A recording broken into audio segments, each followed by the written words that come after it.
Hello everyone, now I am going to explain question answer of class 6 science chapter 9, the living organism, characteristic and habitats. This is your exercise questions. So your first question is, what is a habitat? Habitat क्या है? तो habitat वो place होता है जहाँ पर हम रहते हैं. हम means living organism. Okay, so your answer is the place where organism live is called the habitat. Habitat means a dwelling place. Dwelling place means a home. हमारा home ही हमारा habitat है. The habitat provides, habitat हमें देता है, क्या देता है? Food, water, air, shelter and other needs to organism. Okay? Habitat हमारा क्या है? Dwelling place है, जहाँ पर हम रहते हैं. Now our second question is, how is a cactus adapted to survive in a desert? Cactus plant desert में कैसे सरवाइव करता है? आपको पता होगा कि कैक्टस हमारे डेजर्ट एरिया में ही रहते हैं, तो आपको बताना है कि ये डेजर्ट में किस तरह से रह पाता है. So your answer is, adaptations of a cactus are as follows. First, the leaf is replaced by the spine to reduce transpiration. Means जो कैक्टस प्लांट की लीव्स होती है वो स्पाइन में कन्वर्ट हो जाती है, जो ट्रांसपायरेशन को रिड्यूस करती हैं. And second, stems carry out photosynthesis. Photosynthesis process जो लीफ में होता है वो स्टेम में होता है. मीन्स जो हमारे कैक्टस प्लांट्स हैं उनमें लीफ स्पाइन में कन्वर्ट हो जाती है, इसलिए लीफ तो होती नहीं है, इसलिए फोटोसिंथेसिस प्रोसेस स्टेम में होती है. A thick waxy layer surrounds the leaf to retain water. Means जो कैक्टस प्लांट्स होते हैं उनमें थिक वैक्सी लेयर होती है जिससे वो वाटर को रोकते हैं.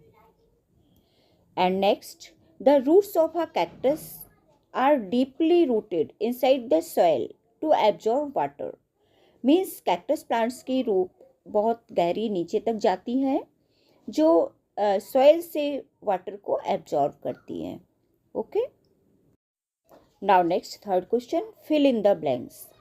First, the presence of specific features which enable a plant or an animal to live in a particular habitat is called. क्या कहलाता है? मीन्स कुछ स्पेसिफिक फीचर्स होते हैं प्लांट और एनिमल्स में, जिन फीचर्स के कारण ही वो पर्टिकुलर हैबिटेट में रह पाते हैं. उन फीचर्स को हम कहते हैं adaptation. Okay, now next, the habitats of the plants and animals.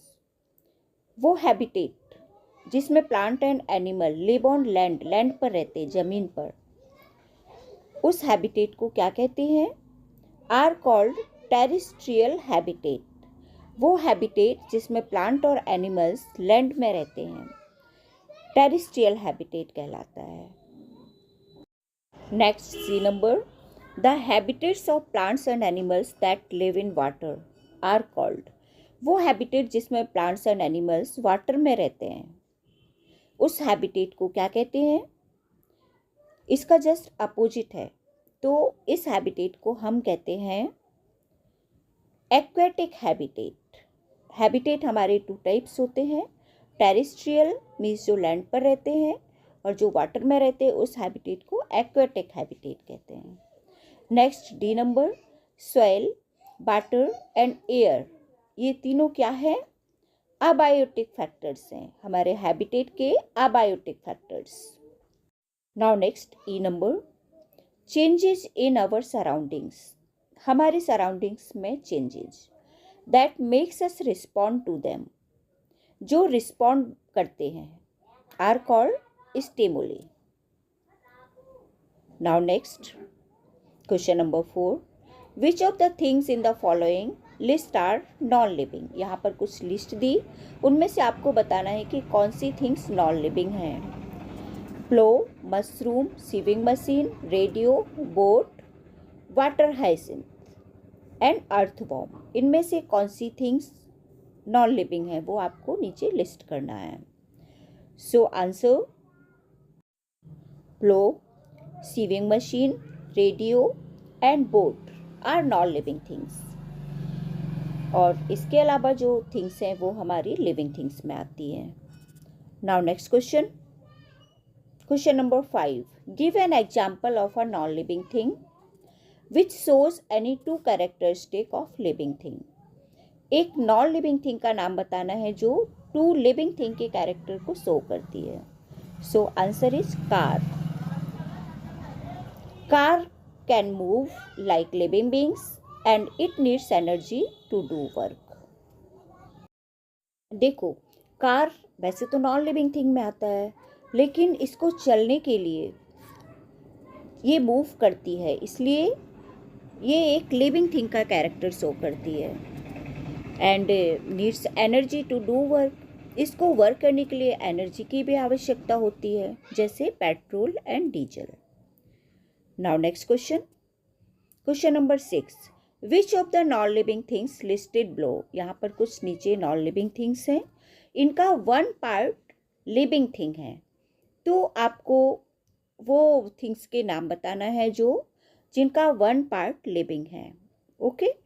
Water, leather, soil, wool, electric bulb, cooking oil, salt, apple, rubber. इनमें से कौन सी थिंग्स का वन पार्ट लिविंग है वो नीचे आपको राइट करना है. Okay. So your answer is butter, leather, wool, cooking oil, apple and rubber were one part of a living thing. इनका one part living है. क्यों, कैसे? क्योंकि बटर हमें एनिमल से मिलता है जो कि लिविंग है. लेदर भी एनिमल से मिलता है. वूल भी एनिमल से मिलता है. कुकिंग ऑयल प्लांट से मिलते हैं जो कि प्लांट भी एक लिविंग थिंग्स है. Apple and rubber. तो एप्पल भी प्लांट से मिलता है और रबर का भी प्लांट होता है. इसीलिए ये थिंग्स जो मैंने बताया है इनका वन पार्ट लिविंग है. Okay. Now next question number 7. List the common characteristics of living things. देखिए, आप लिविंग थिंग्स जानते हैं ना कौन कौन सी होती हैं. तो लिविंग थिंग्स के कॉमन कैरेक्टरिस्टिक्स कौन कौन से हैं, यानी लिविंग थिंग्स में ह्यूमन बींग्स भी आते हैं. तो हमें ह्यूमन बींग्स को देख के उनके कॉमन कैरेक्टर्स को बताना है. तो फर्स्ट है respiration. Respiration means breathing. Okay. Breathing, सांस लेना ही रेस्पायरेशन कहलाता है. एंड सेकेंड, फूड इनटेक, खाना खाना. फूड इनटेक भी एक लिविंग थिंग का कैरेक्टर है. And next, third, respond to stimuli के द्वारा रिस्पॉन्ड करना. एक्सक्रीशन, वेस्ट प्रोडक्ट को बाहर निकालना. मूवमेंट, सभी लिविंग थिंग्स में मूवमेंट होता है. मूवमेंट मीन्स चलना. एंड रिप्रोडक्शन भी एक लिविंग थिंग का कैरेक्टर है. And next, grow and die. Grow means बढ़ना और डाई हो जाना. Now next question number 8. Explain why speed is important for survival in the grassland for animals that live there. Grassland में जो animals रहते हैं उनके लिए स्पीड क्यों इम्पॉर्टेंट है उनके सर्वाइवल के लिए. अब इसमें हिंट के लिए दिया है, जैसे देयर आर फ्यू ट्रीज और places for animals to hide in the grassland habitat. Grassland में एनिमल्स को हाइड में छिपने के लिए कुछ ट्रीज होते हैं और कुछ ऐसे प्लेस होते हैं जहाँ पर वो छुप जाते हैं. ये आपके लिए हिंट दिया गया था. इसी हिंट को देखकर आपको आंसर लिखना है. So your answer is speed is important for survival in the grassland for animals to avoid predation from their predators. Predation means होता है शिकार एंड प्रीडेटर्स होता है शिकारी. मीन्स शिकारी से बचने के लिए उनको ग्रासलैंड की आवश्यकता होती है. For example, a tiger eats deer. जैसे टाइगर डियर को ईट करता है. टू सर्वाइव करने के लिए. Okay. To deer has to run faster. और इसलिए डियर आपने सुना होगा कि डियर सबसे तेज दौड़ता है, has to run faster than the tiger, इसलिए डियर टाइगर से फास्ट दौड़ता है। Okay, this is your answer. ये आपके क्वेश्चन आंसर्स थे, इनको आप राइट कर लीजिएगा नोटबुक में एंड लर्न कर लीजिएगा। Okay, that's all student, thank you.